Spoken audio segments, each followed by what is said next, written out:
The father of genetics, we call him.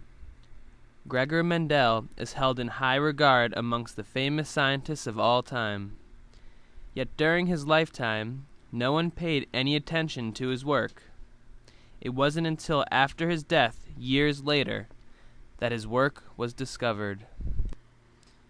In 1822, Gregor was born to a poor family in a small country town in what was then the Austrian Empire, located in present-day Czech Republic.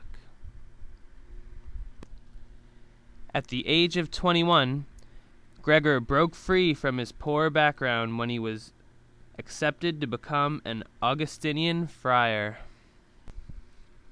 As a friar, Mendel began to study the traits of pea plants.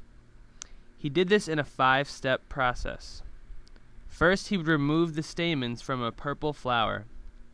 He transferred the pollen from a white flower to the purple flower, which resulted in a mature pea pod. Mendel planted the seeds from these pods and examined all the offspring. Mendel carefully recorded all of his observations and meticulously studied his pea plants from generation to generation for 8 years. Mendel chose 7 pairs of traits to observe in his experiments: smooth versus wrinkled peas, yellow versus green peas, white seed coats with white flowers versus gray seed coats with purple flowers, smooth versus constricted pods, green versus yellow pods, axial versus terminal flowers, and tall versus dwarf plants. Mendel used a capital letter to signify a dominant trait, such as a purple flower in this case, and he used a lowercase letter to signify a recessive trait, or white flower in this case.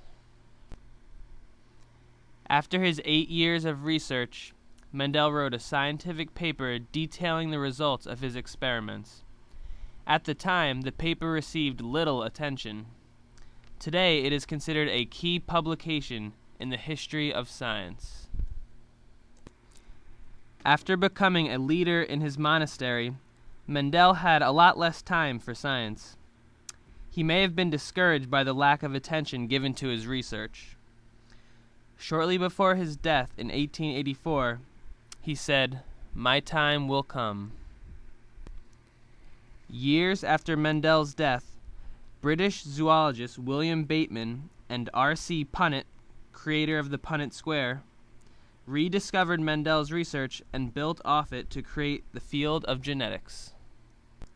Mendel's research served as the foundation that enabled scientists to be where we are today, where we can pinpoint a gene on a single strand of DNA.